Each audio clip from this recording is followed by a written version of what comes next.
आखिरी कॉल रात के ठीक 10:30 बजे थे। पूरा शहर शांत हो चुका था। सड़कें लगभग सुनसान थीं। उसी समय आर्यन के मोबाइल पर एक अनजान नंबर से कॉल आई। कॉल उठाते ही दूसरी तरफ से सिर्फ एक लड़की की कांपती हुई आवाज़ सुनाई दी। प्लीज़ मुझे बचा लीजिए। इतना कहते ही कॉल कट गई। आर्यन कई सेकंड तक फ़ोन की स्क्रीन देखता रह गया। उसने दोबारा कॉल मिलाई, लेकिन नंबर बंद आ रहा था। अगली सुबह सोशल मीडिया पर एक खबर तेजी से फैल गई। शहर की एक युवा महिला नैना अचानक लापता हो गई थी। आर्यन ने जैसे ही उसकी तस्वीर देखी, उसके पैरों तले जमीन खिसक गई। यही वही आवाज़ थी जो रात में मदद मांग रही थी। वह बिना देर किए पुलिस स्टेशन पहुंचा।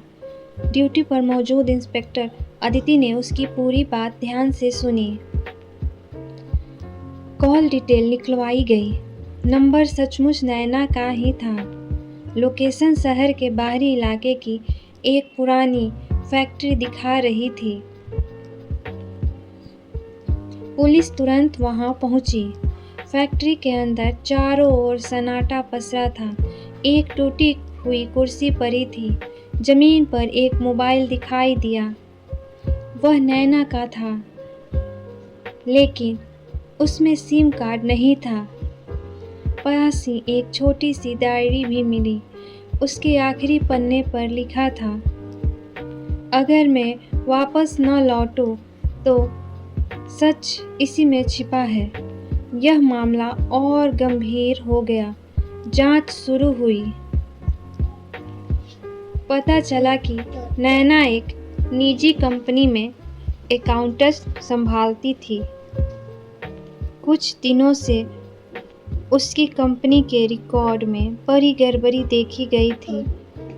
करोड़ों रुपए का हिसाब मेल नहीं खा रहा था। उसने सारे दस्तावेज अपने पास सुरक्षित रख लिए थे। उसने यह बात अपने दोस्त विवेक को भी बताई थी, लेकिन विवेक अचानक गायब हो गया। पुलिस ने उसकी तलाश शुरू की। 2 दिन बाद वह मिल गया। उसने बताया कि कुछ लोगों ने उसे धमकी दी थी, इसलिए वह डरकर छिप गया था। उसने पुलिस को एक पेन ड्राइव दी। उसमें कंपनी के कई गुप्त दस्तावेज थे। अब शक सीधे कंपनी के मालिक पर गया, लेकिन सबूत अभी भी अधूरे थे। इसी बीच इंस्पेक्टर अदिति को डायरी के अंदर एक मुड़ा हुआ कागज मिला। उस पर कुछ अंकों की एक लंबी श्रृंखला लिखी थी। पहले सभी को लगा कि यह कोई पासवर्ड है, लेकिन आर्यन ने गौर किया, वह दरअसल एक गोदाम का नंबर था। पुलिस तुरंत वहां पहुंची। गोदाम बाहर से बंद था। दरवाजा तोड़ा गया। अंदर अंधेरा था।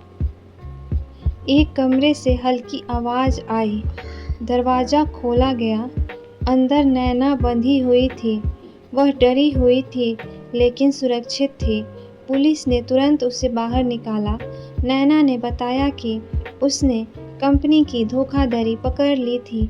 इसी वजह से उसका अपहरण किया गया। जो मजबूर किया जा रहा था वह सारे सबूत वापस कर दे, लेकिन मौका मिलते ही उसने अपने मोबाइल से आर्यन को आखिरी कॉल कर दी थी। वही कॉल उसकी जिंदगी बचाने की वजह बनी। पुलिस ने उसी रात सभी आरोपियों को गिरफ्तार कर लिया। पूरी धोखाधड़ी का पर्दाफाश हो गया। करोड़ों रुपए की हेराफेरी सामने आई। कुछ महीनों बाद अदालत ने सभी दोषियों को सजा सुनाई। नैना ने नई जिंदगी शुरू की। आर्यन और इंस्पेक्टर अदिति की सूझबूझ से पूरे शहर में चर्चा होने लगी। लोग कहते थे, सच्चाई देर से सामने आती है, लेकिन आती जरूर है। समाप्त। अश्वीकरण। यह कहानी पूरी तरह काल्पनिक है। अगर आपको ये कहानी पसंद आती है तो लाइक एंड कमेंट करना ना भूलें, और अगर चैनल पर पहली बार आ रहे तो सब्सक्राइब कर लें please. Thank you for watching.